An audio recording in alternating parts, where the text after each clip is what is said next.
world of Tara Herbert, right? This woman is phenomenal. I looked in the dictionary, y'all, okay? Because I wanted to know, okay, when I read her story, I thought about comeback. I thought about resiliency. I thought about perseverance. So I said, okay, Jackie, let's put a twist on this. If you're going to do this, let's look up the definition of each word. I got scammed, y'all. Because when I looked up the dictionary didn't give me a definition. It gave me an image. And the image was of the one and only Tara Herbert, right? So I'm like, wait a minute. Why am I seeing her picture in all these three, words, and I'm looking for the definition? Yes. So Tara, her journey is from Lake Charles, Louisiana, right? To the heart of Utah's Mormon community, which shaped her identity as a Black woman. She was adopted into a predominantly white environment at the age of 2. And her upbringing, right? She was looking for self-discovery and she was exploring things. So she also grew up along 4 biological siblings. Tara faces the challenges of finding her place in a world where her racial identity set her apart. We're going to talk about Tara's journey, but I want everyone to be open to what she has to say. So when you think that you're at your bottom, you're just seeing dim things, you're driving through the tunnel and you can't see the rainbow, you can't see sunshine, you got to listen to this, okay? You got to listen to this. She is the epitome of come back, okay? Come back. So the Women Are Worthy Network, we're proud, we're honored to have the one and only Tara Herbert. Hello, Tara. Hi, thank you. Thank you for the introduction. And I actually was just a couple corrections. I was adopted at 2 weeks old. 2 weeks? Okay. Yeah, so as a baby. And I didn't grow up with any biological siblings. So I met my biological family after when I was an adult, around 21 years old. So I had 3 other siblings that were adopted from different families as well. And then my parents who raised me have 4 biological children of their own. Okay. Thank you for the correction and I'm going to leave that in because I don't want everything to be all perfect all the time. You want things to be organic like this conversation. Tara, can you talk to us about being adopted in a Mormon family? Yeah, so I would say that it's very normal for, I think, Mormons to adopt. And it was normal growing up, right, to be adopted. I knew lots of other kids who were also adopted. I feel like my parents did a good job of getting us community of people who could relate to us, and I also had my other siblings, even though we weren't biological, they were also adopted. So we had that. But actually back in the day, there used to be this place called LDS Social Services. And basically it was for LDS families to adopt. Like it was like an adoption agency for LDS families. So what would happen would be that they would find birth mothers, to connect with LDS families. And if LDS families didn't have enough money, it was based off of your like income, so that it was like affordable adoptions for LDS families. I have a question because when I think of Mormons back in the day, not now because I'm more educated and, I sought, information. Back in the day when I was growing up and I heard about Mormons, there was this misconception that they didn't want to do anything with Black people, African Americans, and things like that. For people outside of the Mormon religion, or the culture, that's what I used to hear growing up. Can you clarify that? Yeah, and it probably was accurate, Jacqueline, when you were growing up, that was true, because there was what they call a priesthood ban, meaning that Mormons believe that the priesthood is the power of God, and like the Mormon church is what Christ's church was created back when Christ was around. And so this priesthood ban meant that any Black man could not have this priesthood power. And Mormonism is a very patriarchal religion. And so the people who are have priests, like the actual callings in Mormonism, that have any note or power, are actually men, you know? So black men were not allowed to have the priesthood until 1976, I think. And so also black women weren't allowed to be sealed, which is what Mormons believe to like keep families together for eternity, is being sealed in a temple, right? And so black women weren't allowed to do that. So technically, the teaching in Mormonism of eternal families was not true for black people, just, you know. So you're probably very accurate in when you were being raised, right? Of thinking Mormonism is definitely a white religion, because it was, and to a large part still kind of is now, you know. Wow. I want you to share your journey, because when I saw you in a conversation with what happened to you, Mhm. it really touched my soul, not just my heart, touched my soul. Can you share your journey, when you got to Georgia, and how did you get to Georgia with your mission? Can you please discuss that? Yeah, yeah. So Mormons believe in missionary work, right? Typically, it's 2 years for a boy to go anywhere in the world to preach about Mormonism. And it's a year and a half for girls. And it wasn't very common for women to go on missions because you had to be a lot older. But when I went on a mission back in 2013, they had just changed the age so women could go on missions when they were 19 instead of 21. And so I decided that I wanted to serve a Mormon mission for 18 months. And they say that it's from prayer that they decide where you go. And so I was assigned to Atlanta, Georgia. And so 18 months in Atlanta. I feel like I had done lots of traveling growing up across the United States with my family, you know. So it was always fun to like go to New York and see so many black people, because I really just did not grow up with that many black people. And though I had a lot of black friends, I had other siblings, again, that weren't my biological siblings, but they were black. It's a completely different feel than Atlanta, Georgia, right? Because in Atlanta, especially Atlanta City, um, everyone is black. Like, it's so amazing and it's so interesting. It was interesting to me.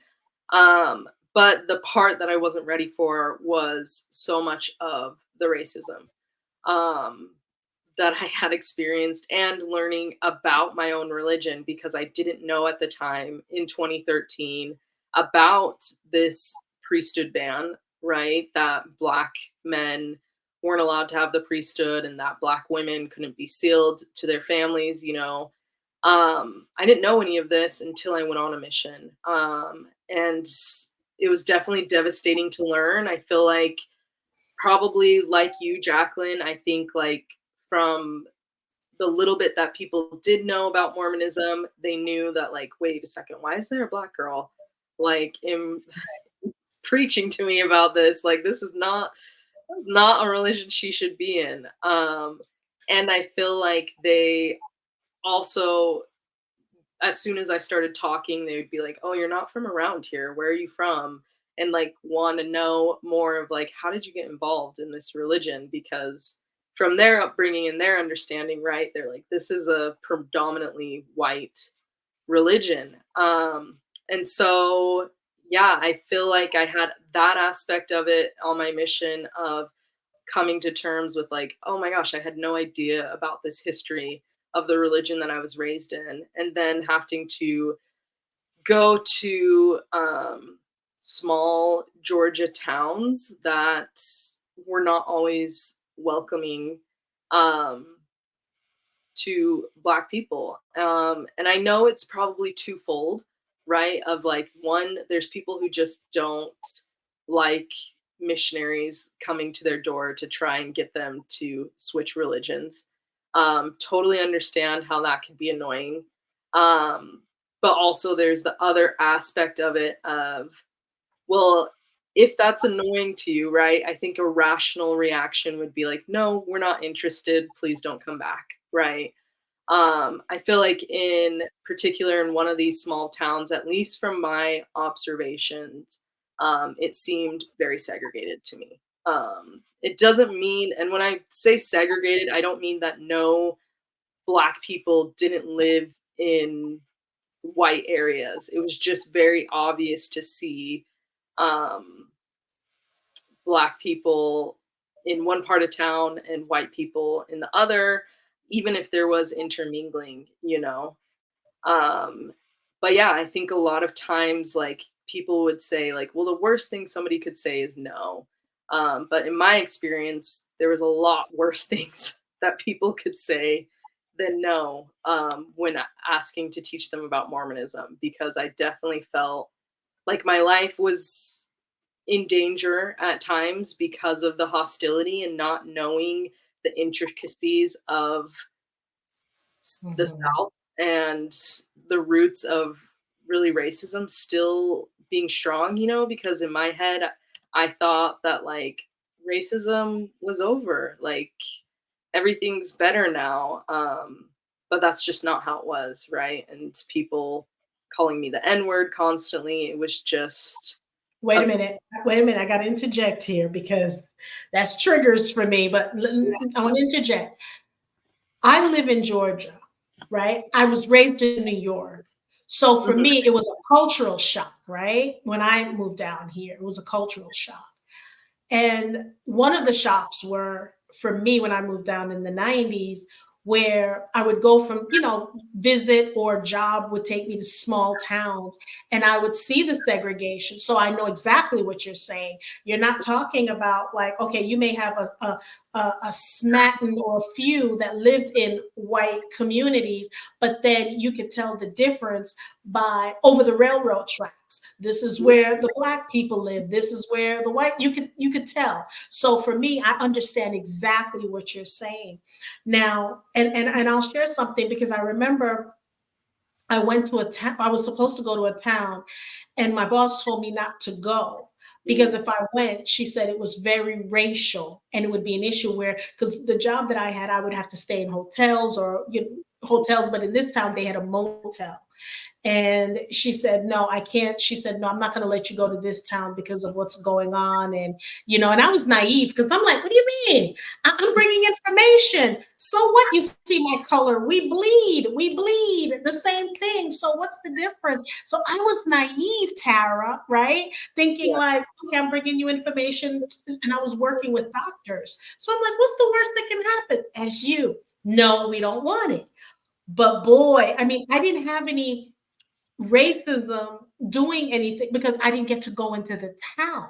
But I Yeah. was hearing from other people what would happen. So when you said you would call the N word, did you know at the time that and it may sound I gotta ask this because you were raised with a Caucasian family, Mhm. did you know at the time that they teach you about loving your culture, Martin Luther King and things like that, and the negativity of the N word and things like that. Did they talk to you about that? I feel like people were really insensitive. Like in Utah, I have been called the N word in Utah multiple times as well.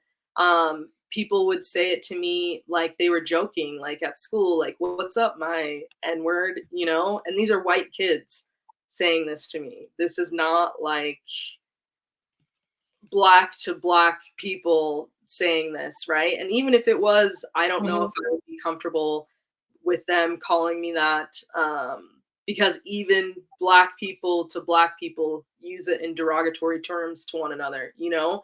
So it definitely depends on the context.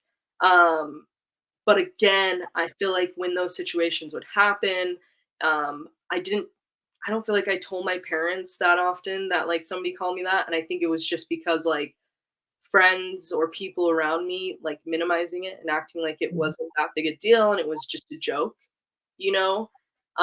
So I never had it in Utah where somebody like was hostily like calling me that, right? It was always like, "Oh, it's a joke," or "It's just fun," but, like, definitely a microaggression, Mhm.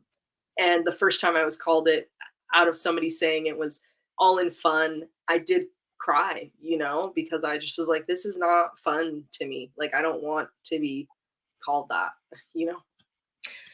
Tara, if you could go back, what would you tell the younger Tara that was going through that in that little town in Georgia? What would you tell her looking back now, knowing what you know, the years have gone, you've grown, you've had growth. And the reason I want you to do that is because someone could be going through this. It may not be in a little town. It may be someone who's raised in a predominantly white community. Yes. Family has adopted them because I think now I'm hearing people are getting more cultural, more sensitive when it comes to our culture when they're adopting Mhm. African American babies. But what can you, if you can go look back, what would you tell the young Tara?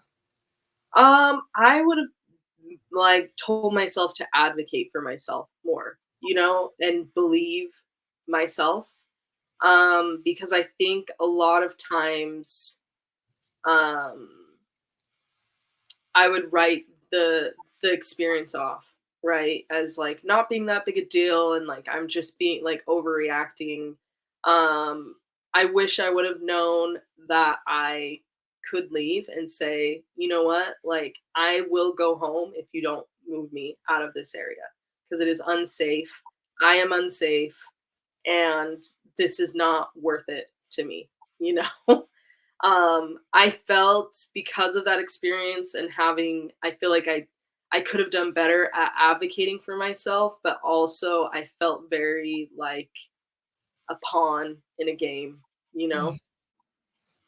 Well, I want you to know and I know so often we don't want to use the word strong, but I'm going to use the word that your strength of a woman, okay, Miss Tara, and I'll tell you why. I took the S off my chest, the W off my chest because it was a burden. Mm, When I'm calling someone, because Black women are supposed to be strong, we're supposed to give birth and get up and walk, from slavery days, right? We're not supposed to feel things like other people. But I'm looking to, I really want you to understand this. I am so freaking proud of you. I am so happy to have this conversation with you, and I don't want you to beat yourself up for what happened in the past. You were young, you weren't given guidance, and you thrived through it by the grace of God. You thrived through it. So, absolutely. and I don't know if you are or not, but I'm just woman to woman because I'm all about giving women their flowers, right? And I know March is Women's Month, but I'm a woman 365 days a year, 7 days a week, okay, 24/7. I don't care when we were doing this. When I read your story and saw your story, it pulled at me. And I said, I have to have her come on and discuss what went on. So I just want you to know I'm giving you your flowers, Miss Tara. I am proud. I'm honored.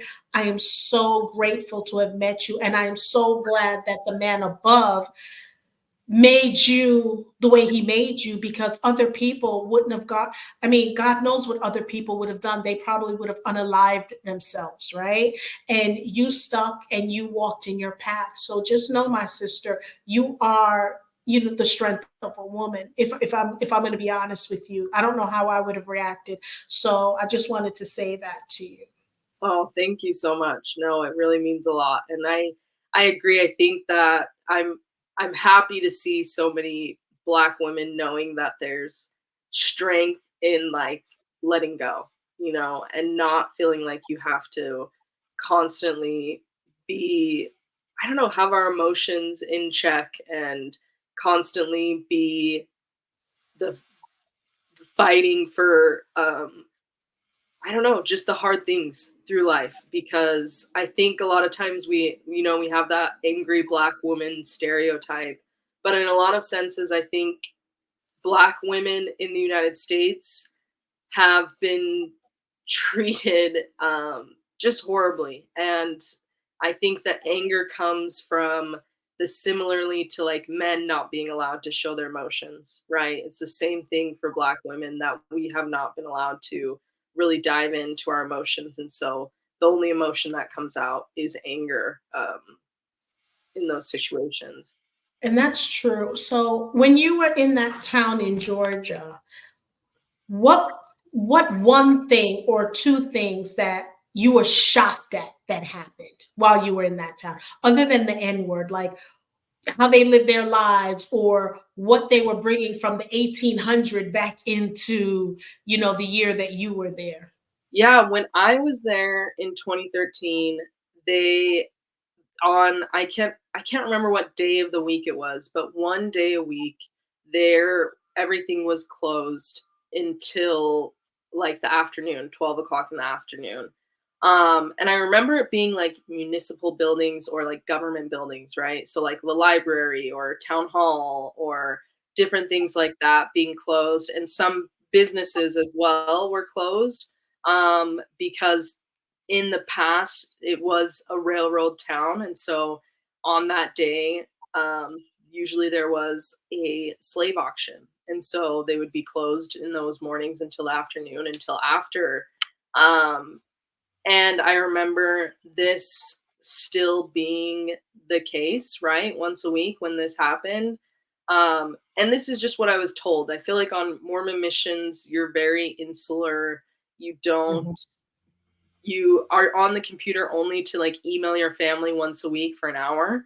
So it's not like I could look this up at the time, but I was told multiple times that like that is why things were still closed, because they just never changed it or got rid of the tradition, of the town being closed during that time. Um, and I don't know, like I feel like since going on the Mormon stories and saying that, I feel like I've gotten so many DMs from people from the town of being upset, like this isn't a thing, this never happened, blah blah, you're a liar. And I'm like, this is what I was told, and this was what happened when I was there in 2013, right? Like that there was a day of the week that things were not open. Um, they could be accurate that maybe it wasn't for that reason, but I feel like in my opinion I trust the people, the Black people who told me that this is where it came from, because of so many instances where this has happened, where we've had these residual things like left over, and people deny it, deny it, deny it all the time of like, oh, this is where it actually came from. Um, and I believe them when they told me that that's where it came from. So basically, the town shuts down. It's not okay. So they weren't shutting down for a siesta, right? They weren't shutting down for a siesta. They were shutting down at a certain time. Is it a particular day of the week, or was it a month that they Yeah, did it? I remember it being once a week on Wednesdays until two Mhm. o'clock, like things were closed. So that's like the library, because or it might have been Mondays. I don't remember the exact day of the week, but I just know like we couldn't go to the library because missionaries on missions, you're only allowed to like go grocery shopping, do your laundry, and email your family once a week on Mondays. And so we couldn't do that on that day because the library was closed until a certain time of day. And so we had to like sometimes switch around our schedule during the week to be able to go to the library because it was closed until 2 p.m. on that day, and we didn't have time. And so it was just a weird thing. And then other businesses were also closed during that time. And I just remember asking, like, why is this that way? Or when you're talking to people, like, I feel like people don't realize, like, it's so different to, like, know and say hi to your neighbor every day. It's totally different as a missionary to be able to go inside someone's home and have intimate conversations with them, see how they live, and have background into like the actual town, right? Because like especially some of the people we were talking to, literally their families had been in that town since like slavery. right? So they could distinctly go back through their family Bible, right, and say, this was the first person from Africa brought to the United States. They ended up here um, because of whatever, plantations, different things, and we've been here ever since. And so I feel like that's probably why I just took it as, yeah, like they know what they're talking about. Like they have been in this town literally for generations and generations, and they're saying that, like, hey, this is how it used to be. Obviously, like, maybe now they're not celebrating the slave trade, but they've just never changed it. And so, What we want people to understand as Black people, people who are not Black, we just want fair treatment. We're not asking for anything extra. We're not asking for handouts. If anything, we're asking for a hand up, right? We're not yes, asking for a handout. So for those who are watching, don't come in my DMs of foolishness, okay? Because I'm not tolerating the foolishness. This is all about positivity and purpose and educating and uplifting. So don't come on here with no foolishness. So Tara, when that happened and it was time for you to go, now you're a young woman, you're still a young woman, mhm, and you've seen, you heard, and you're seeing a lot of injustices, right? yeah. How did you go when you went back? How did you still have faith in mankind? Because someone going through that will either say, I don't like all white people is the same, Mhm. in let's say, at least in the South or in Georgia. How did you reconcile this to in your brain, because you're going through so much, you don't have a lot of people helping you? How did you go through therapy? How did you find yourself back to Tara? How did you do that? Yeah, I feel like now, exactly like what you were saying before, right? I feel like having shared that, I got so many crazy people in my DMs. Um and saying that they were from this town and that I was a liar and this and that. And it's like almost hilarious to me because I was like, this is exactly how I remember being treated in this town, and I feel like not only were they so hostile still again towards me, but also saying that I shouldn't have been there in the first place because, like, missionaries, like, they probably treated me that way because I was a missionary and it's so annoying.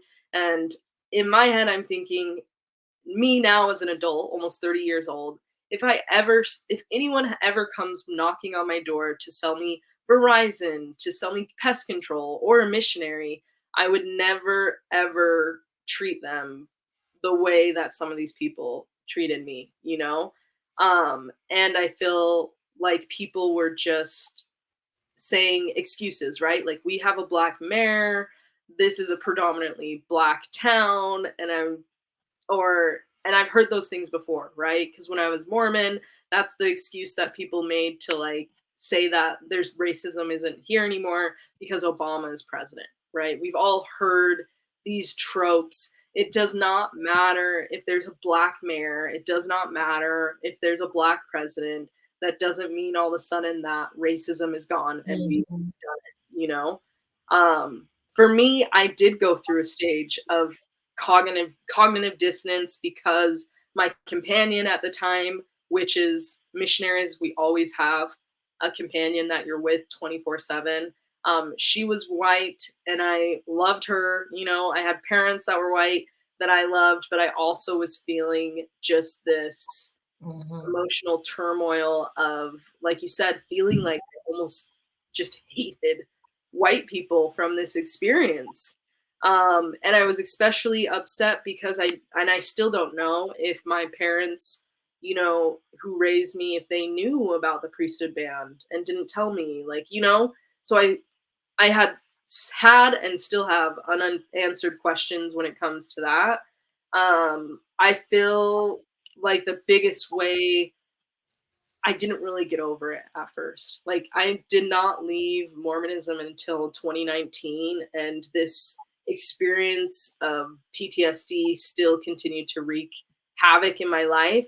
I didn't even know I had PTSD until literally last November is when it, like, all of it came together, because I finally went to therapy. And because the company I work for, actually, I sell credentialing for therapists, and so I get free therapy through the company I work for. And this was the first time I've like gone to therapy continually, like once a week, every single week, for a year. And that's when I'd been to therapy like a couple of different times before this. Um, I feel like I went to an LDS social, I don't know, LDS Family Services is another place that Mormonism, a company that has therapists that you can go to, um, sometimes for free if you are a member of the church. But the issue there is that I don't, I'm sure there are some Black therapists, but there's no education, right, Mhm. to go over this. And so they don't really even have like a background to dive into what's really going on. And two, it was very unethical, right? Because their whole goal is to keep you in Mormonism. And so I never even got to the real issues at hand when I was at LDS Family Services going to therapy, because they were more concerned about if I was reading my Book of Mormon and going to church every week than my actual mental health state. And then I did go to therapy because at first I thought I was bipolar, because after having kids, I was having what felt like bipolar episodes of going into, um, kind of this manic state, and then ultra depressive state, and then hypermanic state, and it seemed like I had all of the symptoms for that. And it runs in, at this point, I had already met my biological family and learned that bipolar runs in our family. Uh, Mhm. and so I thought this must be what it is. And so I went to therapy and then ended up moving to Virginia. And so I stopped going to therapy. But even once I moved to Virginia and had left Mormonism and decided, like, this isn't for me, like, just being out of that space, out of, I don't know, just not so confined in Mormonism, or having to be surrounded by everyone who is Mormon, was super healing. Like, and just to be able to be around other Black people, like, so much of it was so healing moving here for me. But I feel like with healing and feeling peace is when your body starts to process trauma. Um, Definitely, definitely. It was, to me, it sounds like you were looking for a home. Your spirit, your body was looking for a home. Even though you were going through the PSTD, you were going through that, but your body was giving you signals, right? And the minute you moved out of that space, your body's like, hallelujah, praise God, yes, yes, yes. And then the real healing happened, exactly. right? Yeah. Look, I'm telling you, I've been there. So Yeah. the real healing happened, and it's almost like a weight off your shoulder. It's almost like you could breathe. Because whether you're going through anxiety, panic attacks, on and on and on, and in your head, you're like, what's wrong with me? What's going on? Yeah. Oh, why am I going through this? And sometimes the people in your space don't understand what you're going through, right? So that's why it's good that you sought out a therapist, and everything happens on time, right? Yeah. Because you got a job and this is what you're doing, and you have free, sessions. You can have free sessions. Yeah. So it's important for people to do this. What I want to ask you is, now, are you still spiritual? Are you faith based? Are you still going to church? What are you doing? Because that experience can change a lot of things, where I don't want to deal with God anymore because he left me alone. I was in this place. So where are you spiritually? Yeah, I would say that I definitely lean towards atheism, nihilism, and I don't believe in God or religion. Um, and I don't, partly, probably some of it is from just my experience. And the other part of it is just, I feel like once your eyes are open, um, to kind of the manipulation that you feel like you've experienced, um, it's hard to want to get into Mhm, any religion. Even mhm, even working at the organization that I work at is hard because I feel like I'm constantly watching out for someone trying to manipulate me or being dishonest, you know?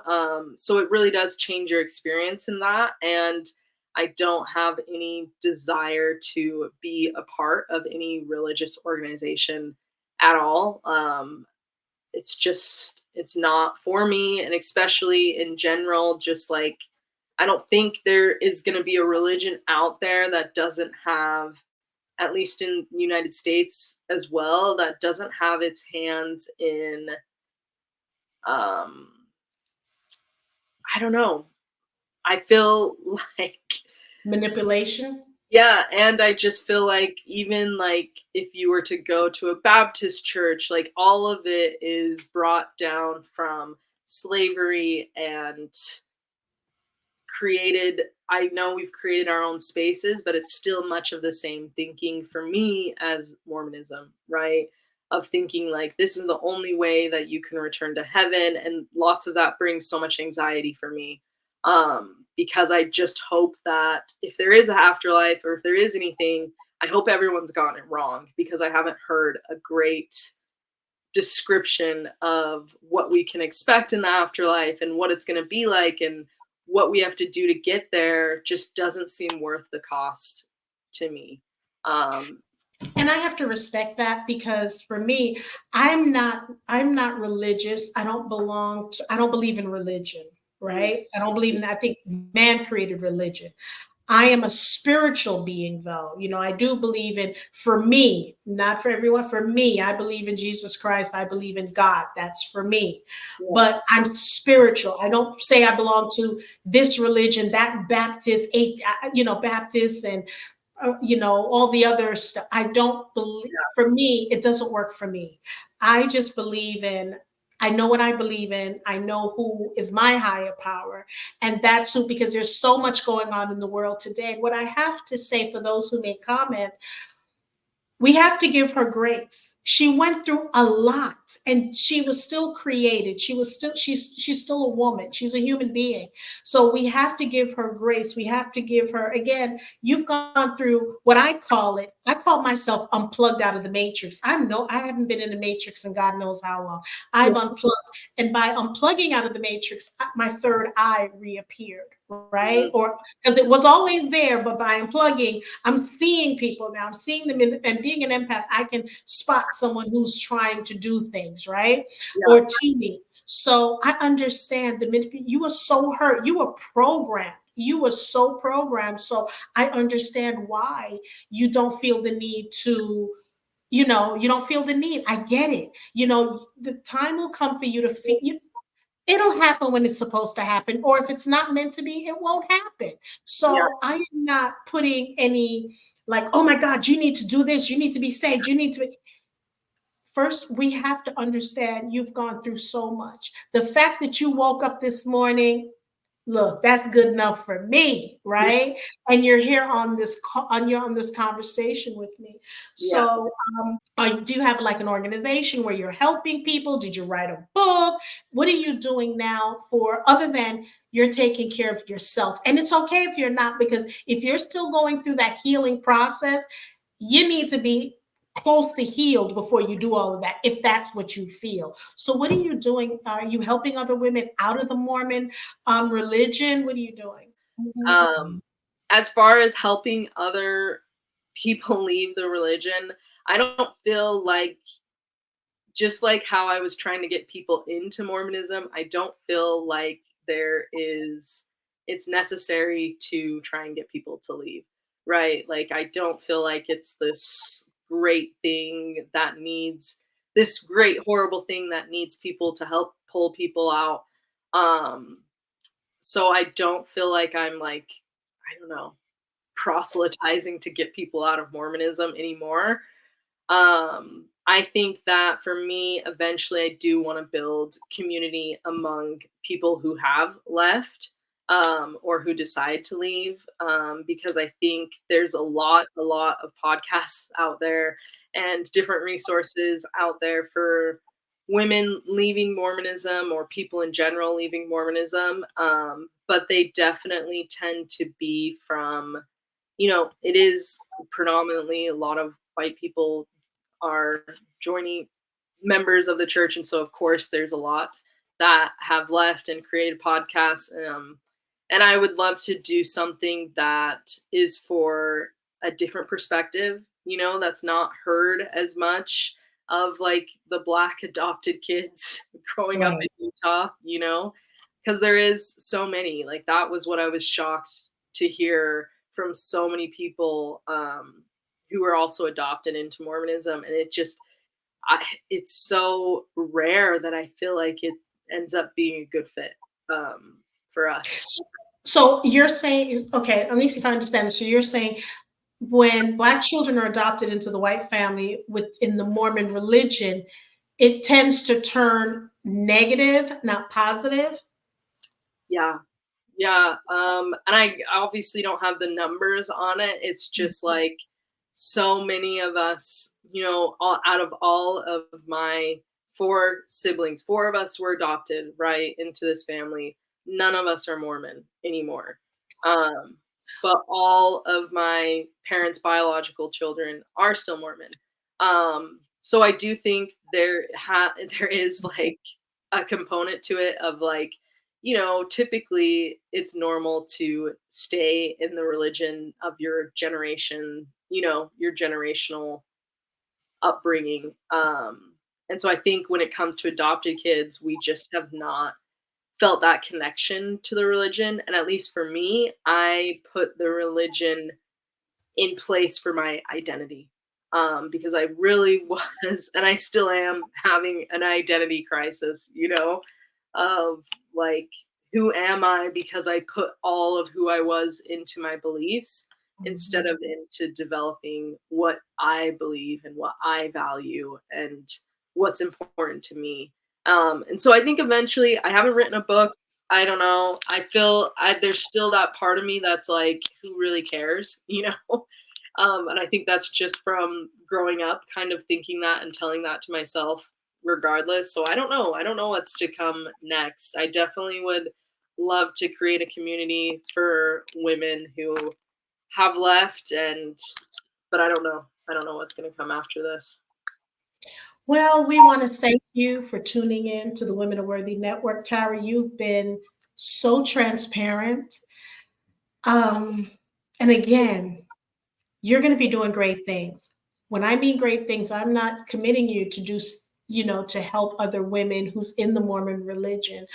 I am saying you are as a being, you're meant and you're going to be doing great things, whether it's in your life, your kid's life, you're going to be doing great things. And you are, because I'm always about affirmation and speaking positivity, not you're going to, you are doing great things, right? Because you were created, you're a queen, you were created to do things. I'm just so proud of you. I'm honored for you to be on the show. We want to thank everyone for tuning into the Women Are Worthy Network. Please like, subscribe, and share. My team is going to get on me because I was supposed to say that earlier, but I got so into the conversation. It's just, wow. All I can say is just, wow, this blew my socks off. So again, please like and share. Again, where sharing is caring. If you care, you got to share the channel. We want people to see the strength of a woman, what Tara Herbert went through. So we want to thank everyone for tuning in. Have a pleasant week. And until tomorrow, have a great day.